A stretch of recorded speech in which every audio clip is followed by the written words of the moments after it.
minha linda! Olá, meu mestre, tudo bem? Quanto tempo, né? Mas que bom esse reencontro. Mesmo que virtual, né? Mesmo que... Verdade. Muito bom mesmo. É. Lenilei, em primeiro momento, eu quero agradecer muitíssimo você ter aceitado participar dessa live. Acho que vai ser bastante significativo, né? Até pelo tema abordado, é inclusão de fato. Você tem bastante experiência em relação a isso. E sua voz tem um valor muito grande para que as pessoas possam refletir sobre as questões da inclusão social. Então, em primeiro momento, eu queria que você se apresentasse para que as pessoas possam te conhecer. Ok. O meu nome é Lenilei de Oliveira Salles, sou mulher, negra, deficiente física e hoje eu atuo na ouvidoria bancária, tenho formação em Direito, Pedagogia, RH, canto, escrevo poesias. Eu acredito que é mais por aí, assim. Sou muito atrevida, porque se eu não fosse atrevida eu não chegaria aonde eu cheguei. E eu creio que é isso, mais isso, né? Eu acho que né? E tem mais coisas na sua formação aí, que você foi bastante generosa na sua apresentação, mas você tem um pensamento bastante crítico em relação às coisas sociais, e é isso que me motivou a convidar você a participar dessa live, né? Lenilei, inclusão. Por que é necessário e por que já é tarde para as pessoas entenderem a importância de uma sociedade inclusiva? Na verdade, eu creio que a palavra inclusão ela é muito confundida com igualdade. E o que nós precisamos é de equidade. E a palavra equidade ela não é tão usada. Vamos lá. Por que a inclusão ela é importante? Porque o indivíduo ele não é um objeto. Ele tem opinião própria, ele tem que ter acessos. Não é, eu não sou deficiente pela pessoa que eu sou, mas a partir das barreiras que são me colocadas para que eu exerça a minha cidadania. A deficiência ela só é um elemento subjugado. Mas o que me torna uma pessoa com deficiência não é a deficiência. O que me torna deficiente é a falta de conscientização de que eu possa fazer tudo o que eu queira se as barreiras não estiverem ali. Então, quando você fala em inclusão, você tem que pensar que a pessoa, para ser incluída, ela tem que encontrar uma linguagem que seja dela, a linguagem dela, o dialeto dela tem que ser respeitado, e aí eu estou falando da pessoa com deficiência auditiva, porque as escolas deveriam ser bilíngue. Por que bilíngue? Bilíngue no sentido de que se eu aprendo a linguagem do outro para se comunicar, ele também tem que aprender a minha. Porque aí isso é inclusão. Inclusão é colocar o outro no mesmo patamar que os demais, para que ele possa defender suas ideias e, mais do que nunca, exercer sua cidadania. A partir do momento que o cidadão consegue o direito de ir e vir, sem depender de ninguém, de ferramenta nenhuma, aí sim é inclusão. Enquanto eu precisar de ferramentas que me proporcionem agir e atuar como cidadã, aí não. Isso é em todos os sentidos. Você falou de algo bastante significativo para quem está acompanhando a gente, que né, a deficiência não é aquilo que eu sou, a deficiência está no lugar. Eu concordo plenamente com você, e essa é uma concepção já trazida, que as pessoas muitas vezes elas não querem buscar informações, né? Mas existe a concepção de deficiência bioecológica. Eu olho o sujeito, a pessoa humana, e vejo o que é necessário no ambiente para que ela possa se deslocar, exercer as suas funções. E se esse ambiente não permite esse acolhimento, então o ambiente é deficitário, o ambiente é deficiente e não a pessoa. Mas eu tive o prazer de compartilhar com você as aulas numa universidade aqui em São Paulo. Eu fui seu professor, inclusive por vários semestres, que me dá muito orgulho. E você sempre foi uma pessoa reflexiva, crítica, com uma voz ativa. Isso que você falou de você é real. Você sempre se impôs de forma muito legítima. Mas eu me lembro que, às vezes, inúmeras vezes, você chegou no horário na universidade, mas entrava bem depois na sala de aula, porque faltava acessibilidade. Mas você sempre se colocou de forma muito crítica para as pessoas que são denominadas como pessoas com deficiência. Cadeirantes, cegos, surdos, né, pessoas com encurtamento no tendão. O que você pode dizer para elas, aí em nível de luta, de imposição social, de busca do seu direito, quando esse tipo de coisa acontece, Lenilei? Primeiro, segundo a nossa Constituição, direito não reclamado é direito não existente. Tá? Então vamos lá. Toda vez que eu abaixo a cabeça diante de um obstáculo me imposto, porque na universidade era me imposto isso, olha, mas alguém te carrega no colo. Você não tem problema se o elevador não estiver funcionando, não tiver alguém para te auxiliar com a cadeira. Porque a pessoa vai te carregar no colo. Eu não preciso que ninguém me carregue no colo. Primeiro, desculpe os demais se eu ofender, mas eu não sou inválida. Eu não sou inválida. A primeira condição, penso eu aqui comigo, e isso eu falo com veemência e com propriedade, na verdade a pessoa tem que se autoconhecer, ela tem que saber até onde ela quer ir, até onde ela vai, até onde ela quer ir e por que ela está indo. E conhecer a história. Eu falo sempre que a pessoa tem que conhecer a sua história. Ou ela tem que conhecer a história dos seus antepassados e do porquê que ela está ali. A pessoa com deficiência visual, ela não é cega. Ela não é cega. Porque o cego de verdade é aquele que não consegue ler as entrelinhas, e saber de onde veio e qual o processo que ela está passando no presente. A pessoa com deficiência hoje, ela não está em nenhum momento assim, nossa, é privilégio, não. Algumas pessoas ainda dizem que ser deficiente aqui no nosso país é um privilégio. Ah, você tem cotas, você tem isso, você tem aquilo. Não, não é privilégio. Ser deficiente não é privilégio nenhum no nosso país, assim como as demais populações e as demais pessoas que têm a vulnerabilidade acentuada, e todas as pessoas têm uma vulnerabilidade, não é em especial a minha, mas a minha é algo diferenciado como a de um cadeirante. A pessoa com deficiência, ela tem sim que reclamar pelos direitos dela. Ela tem que defender aquilo que ela acredita, porque se ela não defender, ninguém vai defender por ela. E se ela não acreditar nela, também ninguém vai acreditar por ela. E é duro parar e pensar assim, no entanto, todavia, se nós não pensarmos dessa forma, nós não sairemos do lugar. Nós temos o Estatuto da Pessoa com Deficiência.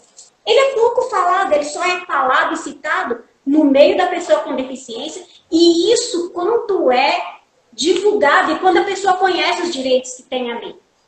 A LDBI, ela fez 5 anos de existência. 5 anos de existência. Quem sabe, quem conhece, quantas pessoas conheceram? E, Eduardo, o lugar da pessoa com deficiência é onde ela quer estar. Seja com barreiras ou não. Ninguém pode me dizer que eu não posso ser cantora da noite. Ninguém pode. Ninguém pode me dizer que eu não posso dançar. Ninguém pode. eu tenho e eu posso estar no lugar que eu queira. E se as pessoas se esconderem, é problema não visto. E isso é para todas as camadas sociais. Todas, todas. E nós temos que nos mostrar. Respondi, Eduardo? Lenilei, eu achei formidável a sua colocação. Mas assim, me machucava muito como pessoa. Por exemplo, alunos e alunas cadeirantes que necessitam do transporte adaptado, diferentemente dos alunos que não são cadeirantes, saíam da universidade e muitas vezes ficavam 40, 50, uma hora esperando o transporte adaptado chegar para que elas pudessem retornar a casa. Quando eu trabalhei em Mogi das Cruzes, numa escola pública que atendia pessoas surdas, um outro problema que as pessoas, a sociedade que se autodeclara não deficiente, entende? Não via problema nisso. E na época eu já enxergava um problema. Por exemplo, as crianças ouvintes, elas tinham aula no período da manhã ou da tarde. Os adolescentes à noite. As crianças surdas e os adolescentes, elas tinham aula em um período e aula em outro período em horário adverso. Por quê? Elas frequentavam a sala denominada naquela época especial e no outro horário a sala regular. Então, uma escola que não ofertava período integral, quando se tratava de uma pessoa surda, ela era obrigada a estudar em tempo integral. Entende o que eu falo? Entendo. Isso demanda, em relação à pessoa, né, uma ocupação do tempo, muitas vezes um estresse. Eu queria muito que as pessoas entendessem, quando esse tipo de coisa acontece, indigna? Ah, indigna. Com certeza indigna. Indigna porque... E eu vou falar que indigna quem passa. Quem passa. Ou quem tem alguém na família que tenha alguma deficiência. Alguma deficiência, que seja auditiva, que seja motora e que seja visão. Tá? A indignação, e aí eu penso assim, tá? É uma particularidade minha. A indignação é o primeiro passo para se mudar alguma coisa. Também é. Porque se eu não me indigno, eu não saio do lugar. A situação da zona de conforto, ela é muito perigosa, né? Essa coisa do tá muito bom para mim, tá muito bom, tá muito bom. O incômodo é que nos faz sair do lugar. A indignação, ele faz esse papel em nós seres humanos. Porque eu preciso realmente estudar nesse horário. A escola não poderia adaptar o horário ou remanejar o horário para que essas pessoas estudassem mais cedo, ou que tivesse um intervalo onde o horário de pico não seria no momento, né? Por exemplo, vamos colocar essa sala tal, que também era o meu caso lá na universidade. Olha, a sala dela deveria ficar lá embaixo. A sala da pessoa com deficiência física deveria estar lá embaixo. A sala de um cadeirante na escola tem que ser no térreo. Porque o elevador, em um determinado momento, equipamento, uma hora vai dar problema e vai prejudicar. Então, o que falta na sociedade como um todo, e isso eu falo nos equipamentos de educação em geral, é que não há conscientização do que é ter a deficiência. É muito fácil as pessoas acharem o achismo, né? Quem constrói rampas? O engenheiro. O engenheiro tem alguma deficiência? Salvaguarda até que eu fique sabendo, não. Olha, a pessoa que fez o tatames lá, né, o tablado lá, amarelo, ela sabe que existem as pessoas de baixa visão, que não vai enxergar, ou ela sabe que tem as pessoas que têm baixa visão, ela tem baixa visão, e também ela é glaucoma, ela não vai enxergar aquela cor. Tudo isso deveria ser colocado às pessoas que realmente vão usar os equipamentos, ou que pelo menos trilha por aquele equipamento. Porque é muito fácil eu achar que está muito bom, muito bem, porque eu não consultei o pessoal, eu não consultei o cliente, aí é que está um problema. Hoje em dia, nós podemos dizer que não existe estudante, existe clientes. Existe o cliente estudante, existe o cliente paciente, existe o cliente. Então, eu tenho que pensar nesse processo de inclusão, mas fazendo a pesquisa em conjunto com essas pessoas que estão ali. Tudo é feito na base de... Eu acho que existe... Desculpa. Eu acredito que existe uma certa preguiça moral por parte de muitos profissionais e de muitas empresas e de muitas instituições de ensino de pensar na pluralidade existencial, né? E um certo egoísmo de atender os próprios interesses sem pensar nessa pluralidade, como você falou, né? Também é um cliente, mas assim, pensar no acolhimento da pessoa humana em sua diversidade. Então, eu procuro chamar isso, foi até mal interpretado numa palestra que eu dei em outro estado, porque eu disse que algumas pessoas sofriam de preguiça moral na nossa sociedade. E aí era uma palestra para professores, não gostaram muito do que eu falei, mas enfim, né? Eu penso nessa questão, sabe? É uma preguiça moral. Repito de novo, eu falei 3 vezes. Porque é muito difícil, inclusive, como professor de políticas e práticas de inclusão, explicar isso, muitas vezes, para muitas pessoas que trabalham com a gente. E eu vou além, Lenilei. Não sei se você vai concordar comigo. Eu acho que a sala de aula térrea ainda é uma forma de amenizar a questão. Porque, na verdade, deveria-se ter o elevador, a rampa. Se tem escada rolante, a escada rolante deveria comportar seguramente uma cadeira de rodas, né? Porque a pessoa, nesse projeto de uma sociedade que acolha, não vou usar o termo inclusão, mas que acolha a diversidade, precisa permitir que o outro faça escolhas. Como ele quer chegar a? É pelo elevador? É pela rampa? É pela escada rolante? E dentro dessa preguiça moral, as pessoas amenizam a questão. Não, já tem elevador, tá bom. Tem rampa. Tem cadeira, e isso tem algo para esperar, tentar esperar, tá bom.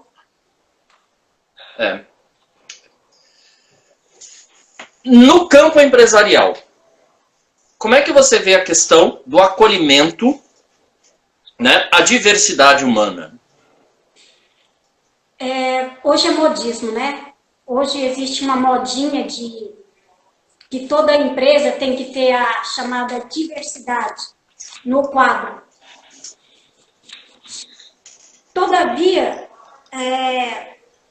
existe uma barreira invisível, que para quem está passando é visível, que olha, vocês estão aqui, mas você vai até onde eu deixo você ir. Você vê quantas pessoas com deficiência você vê sendo gerente. Quantas pessoas com deficiência você vê em cargos de decisões? É falta de conhecimento, é falta do chaô, né, como fala, das competências, não é? Falar sobre diversidade dentro das empresas é algo que convém a quem está por detrás, certo? Olha, a empresa tem que ser bem vista, então vamos contratar essas pessoas.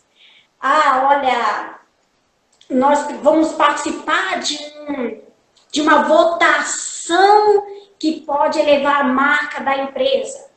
Mas então, olha, nós temos pessoas com deficiência, nós temos não sei o quê, não sei o quê, não sei o quê.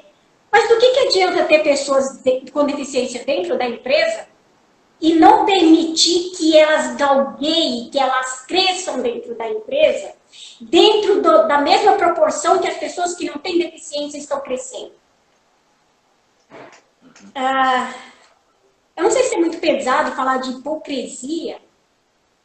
Pode. Nossa, concordo plenamente. É uma hipocrisia. Porque se você tem questões a tratar e mostrar de fato alguma coisa, você tem que dar ao outro a mesma chance que os demais. Ou permitir que ela tenha a chance. Porque eu penso que se eu tenho a chance de crescimento, e eu não preciso que alguém fique me indicando o dedo, e quando uma pessoa, uma empresa contrata uma pessoa com deficiência, ela tem que entender que esse profissional, a deficiência é visível, mas que por detrás da deficiência existe uma anomalia, que é a doença causadora da deficiência. E que muitas vezes, talvez, ali tenha uma certa barreira para que ela faça algumas outras atividades. Mas isso não quer dizer que ela não tenha competência de fazer. Tá? Isso não quer dizer que ela não tenha competência de fazer. Quer dizer simplesmente que ela vai fazer em um determinado tempo, que não é o tempo do outro funcionário, no entanto que ela pode fazer também. E que quando eu começar a ver pessoas com deficiência sendo gerentes, sendo consultores, sendo valorizado profissionalmente falando, porque ele é gabaritado, porque tem um estudo, porque tem a competência, porque tem habilidade, e entre outras tantas competências, né? Porque se você pode desenvolver, por que não? Mas também eu devo ressaltar, Eduardo, tem pessoas com deficiência também que chegam e estagnam no local. Né? Então, tudo isso é claro que existe, eu estou colocando isso porque senão aí eu vou colocar as pessoas aí como coitadinho. Não existe nada de coitadinho aí. Existe eu vou, eu quero, e como eu disse, na minha opinião, e eu falo isso com muita propriedade, o meu lugar é onde eu quero estar. Eu não estou me sentindo bem aqui, nada me impede de, olha, eu vou galgar, estou aqui por enquanto, mas eu vou estudar e vou para outra área. Não é fácil. E aí não estou dizendo que seja fácil. Não sei se você se recorda, mas eu sou uma pessoa que tem uma memória bastante assim, preservada. Assim, eu consigo guardar cenas assim de tempos passados, até da minha infância. E quando eu te conheci, na verdade, nós estávamos numa sala, acho que não era térrea, né? Foi com muita reclamação sua, muita luta e também representação de muitos professores para que nós fôssemos para uma sala térrea, para que você pudesse ter um acesso de forma mais fácil. Mas não sei se você se lembra, era uma aula de políticas e práticas de inclusão, e eu estava exatamente falando sobre a deficiência bioecológica, sobre a deficiência no lugar, no espaço. E que as pessoas são elas são potencialmente dotadas de inúmeras habilidades, e que faltava a escola, a universidade entender isso.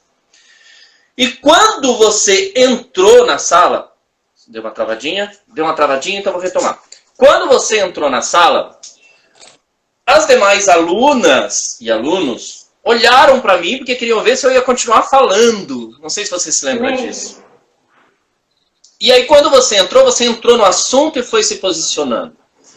E existe uma tendência das pessoas, quando elas têm, né, aluno homossexual, trans, pessoas cadeirantes, surdas, com deficiência visual, cegas, Down, pessoas negras na sala de aula, não falarem muito dessas questões. Institui-se o silêncio. O silêncio, na sua concepção, é uma forma de preconceito e de discriminação? O silêncio machuca? O silêncio é uma agressão não verbalizada, né? E não tem ações. No entanto, eu penso que todos os assuntos têm que ser falados. Tem que ser falado, porque eu existo. Eu existo. Então, olha, nós falamos da chuva porque nós sabemos que ela existe. Nós falamos do sol porque ele existe. Nós falamos do negro porque ele existe. E por que falar da pessoa com deficiência vai causar ofensa para quem é e para quem está ouvindo?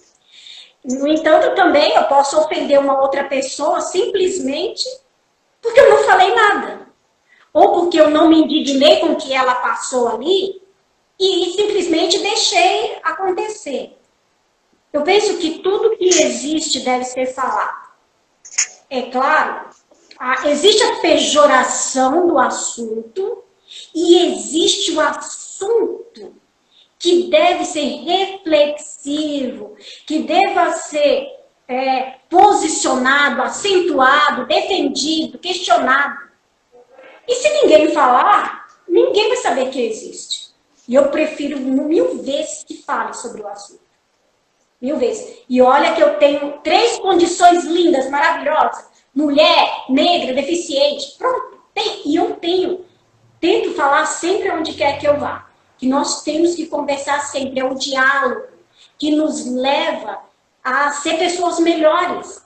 E mesmo que o outro, o meu par, as pessoas que pensam de igual a mim, é muito fácil, né? É muito fácil. Mas eu não posso me esquecer que eu aprendo de verdade com quem pensa diferente de mim. Uhum. Benedei, estão perguntando se essa live fica gravada. Carlos, ela ficará sim. Depois eu compartilho, inclusive, não só no IGTV, como no meu canal, para as pessoas que querem assistir depois, fazer uma reflexão mais aprofundada, né, desse diálogo. Então, tranquilo, você pode, inclusive, compartilhar depois com as pessoas. E eu agradeço aí você estar participando com a gente. Benilei, você falou sobre as batalhas para chegar onde você chegou, com a formação que você tem, né? Mas eu queria só pensar numa questão que eu acho bastante delicada e queria muito que você desse a sua opinião, uma opinião pessoal mesmo, bem subjetiva. Por exemplo, se eu sou uma pessoa cadeirante ou uma pessoa com paralisia cerebral, que dependo de fisioterapia constante, né, para poder desenvolver alguns movimentos corporais, a coordenação motora, se eu sou uma pessoa com encurtamento no tendão, se eu sou uma pessoa que perdeu a sensibilidade ou nasceu sem a sensibilidade da cintura para baixo, para eu me deslocar até uma universidade, porque caso eu não queira fazer um curso em AD, as pessoas têm que entender também que existe a escolha, a autonomia vem pelo direito de escolha. Eu não quero fazer um curso em AD, eu não quero viver só dentro da minha casa. Eu quero ir para uma universidade, eu quero ir para a escola, eu quero ir para a festa. Essa pessoa depende da condição adaptada. E São Paulo é uma cidade precária em oferecimento de transporte público, né, que possibilite o acesso dessas pessoas a inúmeros lugares. E aí, quanto mais distante o bairro, né, menor a chance de acessibilidade em muitos lugares da cidade de São Paulo. Eu digo isso em relação a museu, a parque, né, a balada, a bares, a universidade, a escola. Como é que você vê essa questão? Olha, é uma questão de que o poder público não enxerga a pessoa com deficiência. Não enxerga, porque a nossa luta, eu posso falar, aonde eu moro existe um grupo chamado FCB, tá? Eu participei muito tempo da FCB. E eu comecei essa luta muito antes de ter o ônibus adaptado, porque nós batalhamos muito esse grupo de fraternidade cristã e deficientes. E nós aqui na região da Guarapiranga lutamos muito e depois a empresa de ônibus disponibilizou 2 ônibus na região, como se fosse um favor. Isso há muitos anos atrás. Hoje tem alguns ônibus que têm um acesso para as cadeiras, mas não tinha isso. Não tinha isso. E outra, eu venho de uma família muito abençoada, se você me permite fazer esse link. Eu venho de uma família muito abençoada. Mas a pessoa com deficiente era como um móvel velho que se escondia quando chegava uma visita em casa. E ainda hoje, a cidade parece que tem que esconder os móveis que está com o pezinho quebrado. Ah, bem, esse imóvel nós não tiramos do lugar, deixamos ele lá. Nós temos que ter muito cuidado com essas armadilhas, né, com essas armadilhas que estão nos impondo. Que é, olha, isso aqui está muito bom, porque você vai poder fazer sem esforço nenhum. É claro que, assim, dá o direito a quem quer fazer. Eu quero fazer em casa. Ótimo, eu tenho a opção de fazer em casa. Mas existe a outra pessoa que não quer fazer em casa. Desculpa, tá travando, Eduardo. Tá me ouvindo? Mas a sua voz continuou, deu para ouvir. Então, assim, às vezes trava um pouquinho a sua imagem, mas percebo que a voz continua. Então, depois dá continuidade. Uhum. Não tem problema. Agora, se travar os dois, eu aviso as pessoas e a gente retoma. Tá bom? Tá bom. O assunto. Então, como eu estava, deixa eu só concluir, nós temos que tomar cuidado com as armadilhas que estão sendo nos impostas, né? A cidade, ela não tem segurança. Ela não tem segurança para uma pessoa que não tenha deficiência. Diga lá para quem tenha deficiência. Eu andei de cadeira de rodas por muitos anos. Depois de um tempo, hoje eu uso uma canadense, usei 2 muletas, hoje eu uso a canadense, como eu estava falando, e a cidade ela é realmente esburacada, ela não tem preparação. Onde tem uma rampa, tem um poste.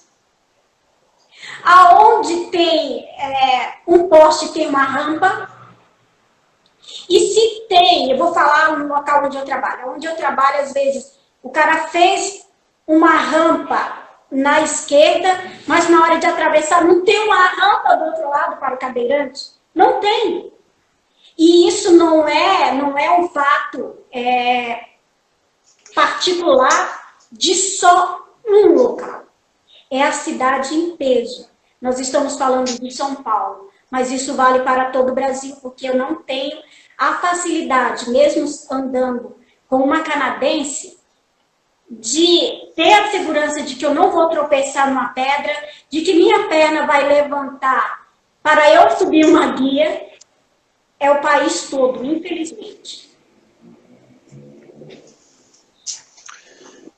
E tem uma outra questão também que eu acho importante falar para as pessoas que estão acompanhando essa live e para quem vai assistir depois. Você falou algo muito comum e que acontecia com você. Para subir a escada da instituição de ensino, alguém te leva no colo. Você como mulher, eu como homem. E se eu não quiser que a pessoa me toque? Porque essa questão de pegar no colo também evoca uma certa intimidade que desrespeita o meu corpo. Não que a pessoa tenha uma intenção. Mas não é todo mundo que eu quero que me toque. Não é todo mundo que eu quero que... Entende? Que me toque dessa forma.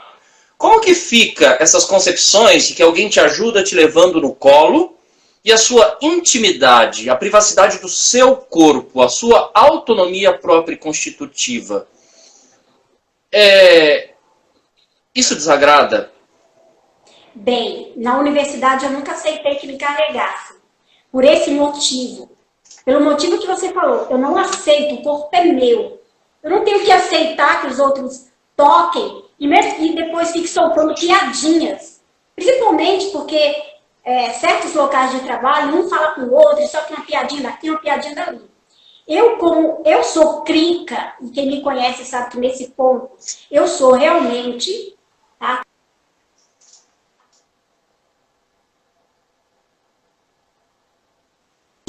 Não é ajuda que eu quero.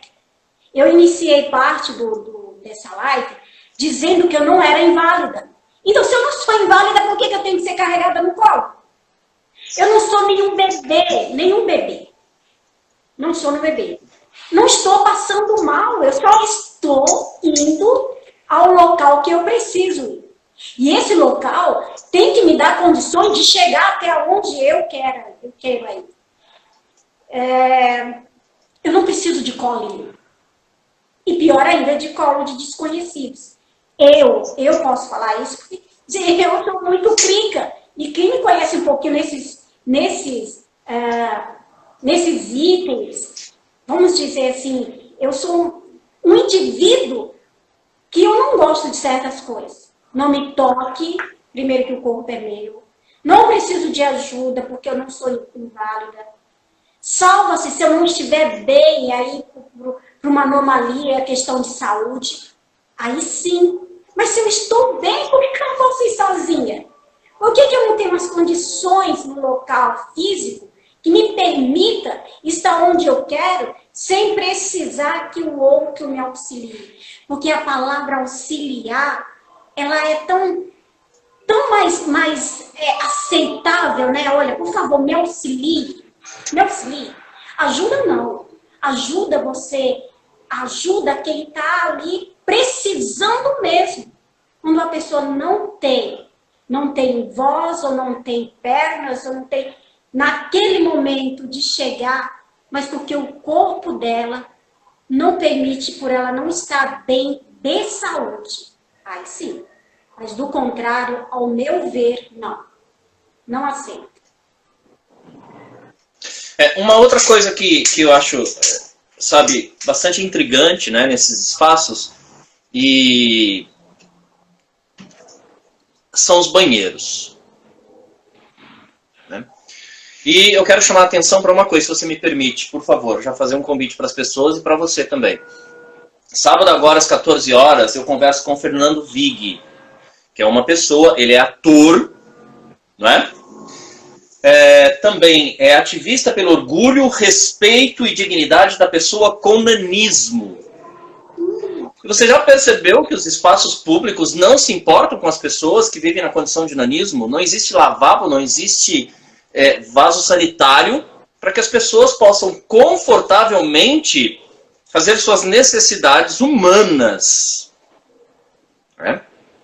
E aí eu penso, um banheiro que não pensa na diversidade já é um espaço que não acolhe, é um espaço que não respeita, é um espaço que não pensa na sociedade plural. Como é que você vê essa questão dos banheiros nesses lugares públicos? Shopping, universidade, escola, só tem um banheiro marcado lá para a pessoa com deficiência. Isso resolve? Não resolve. Não resolve pelo fato de que cada indivíduo com deficiência é uma particularidade. A minha deficiência permite que eu chegue até a pia. Permite que eu chegue até a pia. Vai existir uma outra deficiência que não tem como a pessoa ligar a torneira, porque ela não tem as mãos. Vai existir um outro que não consegue alcançar a torneira. Vai existir um outro que não consegue chegar até o vaso, porque às vezes o vaso é muito alto. Parece que não, mas essas coisas acontecem. E se você... eu vou colocar algo aí que você ainda não falou, mas o banheiro para a pessoa com deficiência é para a pessoa com deficiência. E quando eu chego em um local em que eu vejo que o banheiro da pessoa com deficiência foi usado por outras pessoas, porque o banheiro do cidadão dito sem deficiência está quebrado, e eu chego lá e está todo molhado, mas é que as pessoas parecem que não entendem. Uma pessoa com deficiência, infelizmente, ou felizmente, né, para nós, assim, ela precisa sentar no vaso. E quando você chega lá, ela está todo molhado. E se você chama alguém, a pessoa acha que é picuinha, que é um absurdo. Por que você está reclamando?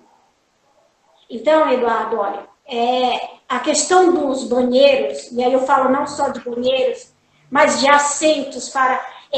eu vou até englobar o negócio. Quando você chega numa lanchonete que a cadeira não é também adequada, quando você chega para comer, que a mesa é mais alta, e aí eu vou falar do nanismo, tá? Que as mesas não têm acessibilidade da pessoa sentar e comer confortavelmente, ali ela está se virando como pode, e acredita ainda que não vai dizer nada porque ela vai passar vergonha, porque, nossa, eu não vou dizer nada porque vou passar vergonha, porque isso já aconteceu comigo em algumas ocasiões. Não hoje, porque hoje eu sou mais rebelde do que antes. Nossa, o abandono Não existe, eu não posso nem falar que é um abandono do poder público, porque nem começou direito. O que eles têm para abandonar? Não posso nem dizer que é um abandono da pessoa com deficiência. Eu acho, se você me permite, você tem razão nisso, né? Porque é uma construção histórica de negligências em relação a que provocou uma invisibilidade que o poder público adota, mantém e permanece com essa ideia. Permanece. Né? Então, assim, eu acho que você tem razão, sabe? Abandonou o quê? Se nunca foi. E é preciso mudar isso. Né? Ele só mantém a história. Ele só mantém a história como sempre foi. E a questão, Eduardo, as pessoas não param para pensar. Nós temos capacidade. Nós temos capacidade. No entanto, quando você vê que existem muitas outras coisas por detrás de tudo que é lançado, de tudo que é imposto, para nós, assim, olha, agora está melhor para vocês. Um tempo atrás, eu vi um absurdo de uma pessoa que disse assim, olha, pessoa com deficiência tem muito privilégio. Eu estou até pensando em cortar meu braço para me tornar uma pessoa com deficiência, porque só assim eu vou conseguir um trabalho. As pessoas acreditam assim, não, olha, ser deficiente é coisa boa. Porque senão ela vai para o LOAS. O que é o LOAS? As pessoas às vezes nem sabem o que é o LOAS. O que é isso, o que é aquilo? E as pessoas pensam que ser deficiente no nosso país é um privilégio. Eu já tinha falado isso também um pouquinho antes de darmos continuidade ao nosso bate-papo. Isso tem que mudar. Ser deficiente não é nenhum privilégio. Muito pelo contrário, é trabalhoso. É correr atrás todos os dias do direito que se sabe que se tem e não é um direito respeitado. E só sabe o que é a deficiência. A deficiência. Não essas nomenclaturas bonitinhas que ficam inventando por aí. Tá? Se você me permite, eu não sou portadora de deficiência. Porque eu não tiro a deficiência quando eu quero, e eu não coloco a deficiência ao meu bel prazer. Não é assim, então eu não sou portadora. Eu sou uma pessoa com. E aí eu vou dizer para você, uma pessoa com calcinha, uma pessoa com sutiã, uma pessoa sem sutiã, uma pessoa sem calcinha. É isso. É simples, é uma pessoa com deficiência. Essas situações que são desvirtuadas, que as pessoas pensam que, ai, nossa, é bonitinho ser deficiente. Ai, o pai ali tem uma deficiência e recebe um salário mínimo. Quem consegue viver com salário mínimo? Não é privilégio, gente. Uma mãe com uma criança com deficiência não é um privilégio.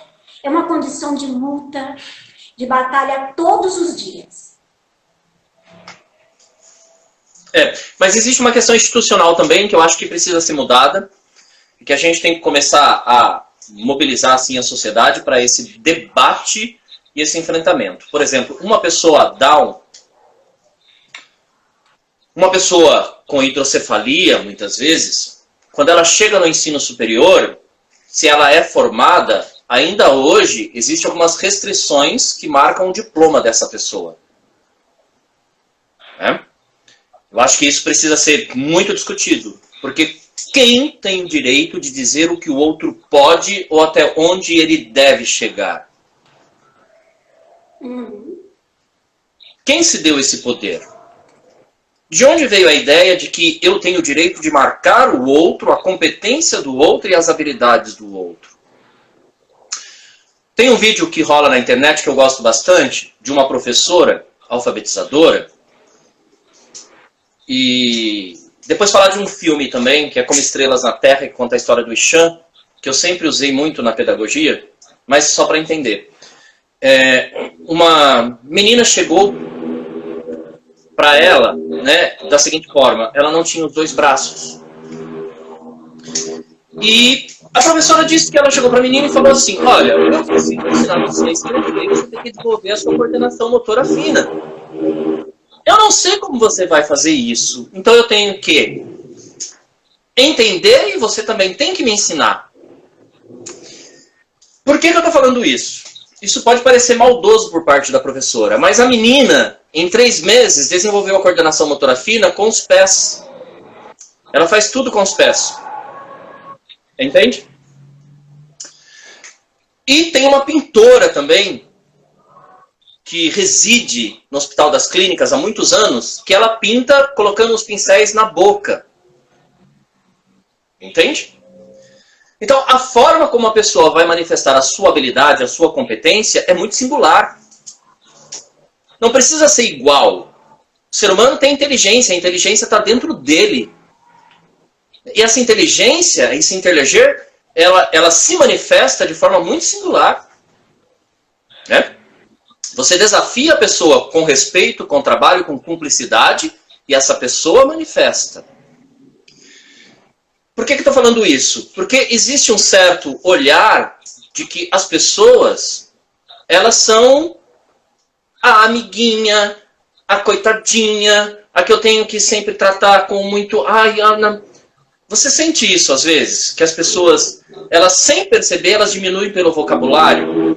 Né? Eu tenho um aluninho, eu tenho 30 alunos, tenho um aluninho down, eu tenho uma aluninha cadeirante, os demais são alunos, aquela é a aluninha cadeirante. Como é que você vê essa questão da linguagem, Lenilei? Eu gosto sempre de falar de mim, né, Eduardo, que é a pessoa que eu mais conheço. Eu não permito ser tratada como coitadinha, primeiro porque eu não sou. E eu vou te contar uma história, assim, eu estava para me casar e eu dava aula de artes, né, artes e pintura em quadro. Então eu saí da escola com a roupa toda pintada e fui até a igreja tentar pegar o meu batistério, o meu documento de batismo, para marcar a data do casamento. Só que a igreja, a paróquia tinha mudado de local. E eu perguntei para uma pessoa. E ela disse assim, olha, eu não quero dinheiro para te dar. Eu falei, mas eu não estou querendo dinheiro. É o outro lado, mas que faz um link aí do coisa que você estava falando. Olha, eu não estou pedindo dinheiro. Moço, por favor, eu só preciso saber onde é o escritório da igreja, né? Onde que foi? Tá do lado direito? Do lado... Não, mas eu não tenho esmola para te dar. Moço, mas eu não estou pedindo dinheiro. Aí eu falei para ele, olha, eu não estou te pedindo dinheiro, eu tenho 50 reais aqui no bolso. Você quer? Aí ele ficou assim, desculpa, moça, mas é que você tá assim, assim, assim. Coitada de você. Eu falei, não, coitada de mim, não. Coitada de mim, não. Pelo fato, eu trabalho. Você trabalha? Eu sou mãe, você é mãe? Eu tenho uma profissão, você tem? Eu vou para a faculdade, você vai? Mas, se nós, ainda hoje, né, se eu não estiver com a roupa social, eu sou largadona de vez em quando, as pessoas confundem a pessoa com deficiência como aquela coitada que vai pedir esmola, que não tem a capacidade de fazer as coisas, que tem que ser cheia de mimimi. A nomenclatura, né? Ai, a pessoa com deficiência não, né? Vamos dar um jeito mais fácil, que não ofenda. Não é isso. A gente não precisa, sabe, de nome toques. Nós precisamos de cuidados. Pera lá, cuidados é uma coisa. Nos tratar como débeis mentais, como pessoas incapacitadas. Muito pelo contrário, como você falou, nós somos capazes também de exercitar, de adquirir competências. Nós somos também. Isso vai de cada um, varia de indivíduo para indivíduo. Mas ainda assim, existe essa coisa do coitadinho, como é que eu vou chegar? Coitada. Certa vez eu falei para uma pessoa, olha, Da mesma forma que você tem maldade dentro de você, eu também tenho. E a minha pode ser pior que a sua. Entende? Não me chame de amor, de benzinho, Helene, você é tão boazinha. Não. Desconstrua essa imagem que você tem de mim. Porque da mesma forma que você tem a maldade, eu posso ter pior que você. Pensa nisso. Nós temos uma deficiência, nós não somos anjos nem demônios. Muito pelo contrário. Nós somos capazes de desenvolver ou deixar aflorar o bem ou o mal. Pronto, é isso. E eu sou assim, eu falo logo, desconstrua. Assim, tá sendo uma aula esse diálogo com você. Você que pensa. Eu que vou aprender. Não, com certeza. Olha, eu tô assim, eu fui, não sei nem o que te falar, assim, mas primeiro uma alegria muito grande pelo nosso reencontro e sensacional, sabe? As suas colocações são muito coerentes e assim, muito cheias de vivência e de conhecimento, né? E eu queria só falar, porque eu falei do filme do Ixan, Como Estrelas na Terra, e que me incomodava muito quando eu passava esse filme no curso, porque as pessoas choravam. E a intenção não era que as pessoas chorassem, a intenção é que as pessoas analisassem, né, o trabalho pedagógico, didático do professor, que procura desenvolver a habilidade da escrita e consegue observar e avaliar a competência do Ixan, que era disléxico. Mas as pessoas choravam, né? Elas eram pegas pela emoção, como se o professor fosse um salvador. Não, né? Ele era uma pessoa que procurou se capacitar, entender o outro e conseguiu avaliar o modo como desenvolver habilidades e competências daquela pessoa a partir da condição humana dela. Se isso é feito, o trabalho é desenvolvido na escola, na universidade, em qualquer outro lugar. Nós temos crianças, e as crianças são plurais. Lenilei, voou o tempo, daqui a pouco o Instagram derruba a gente. É mesmo. Só deixa eu fazer só rapidinho. Claro. O que você falou serve para dentro das nossas casas. É assim, dê condição a uma criança que ela vai. Isso pode ser a criança com deficiência ou não. Você só sabe o que é e como é algo. Coloca todas as crianças juntas, com deficiência ou não. E elas vão fazer uma festa e vai te dar uma aula que nunca mais você vai esquecer. É assim que se desenvolve.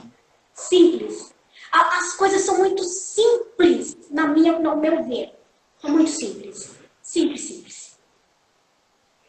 Te dou a palavra, Eduardo. E eu queria pedir para você fazer suas considerações finais, porque o nosso tempo está acabando. Eu só posso dizer que eu estou muito grata pelo convite. Foi maravilhoso estar essa tarde aqui dialogando com vocês. Grata a todas as pessoas que nos ouviu até agora.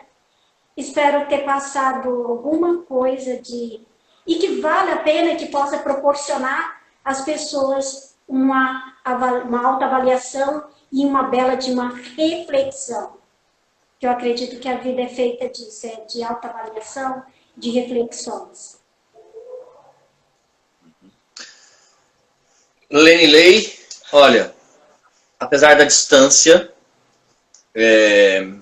para mim foi um privilégio ter sido também seu professor e ter mantido com você essa relação de amizade, ainda que distante pelo WhatsApp, por esse encontro da live, mas que a gente continue sempre trocando figurinhas, crescendo junto, aprendendo um com o outro, trocando vivências, experiências, leituras, que você continue sendo essa poeta, essa artista completa. E, um beijo no seu coração, sinta-se abraçada. E que a gente possa, depois que essa onda de isolamento... Deixa eu só voltar aqui. Beijo. E que a gente possa, né? Eduardo, e que a gente possa, quem sabe... Pode falar, meu anjo. Pode contar comigo para outros temas. Pode contar comigo, tá bom? Tá ótimo. Tá? Então, obrigado, pessoal, que acompanhou a gente. Grata, Beijo pessoal. para todo mundo. Beijo, gente. Tchau, tchau. Até a próxima.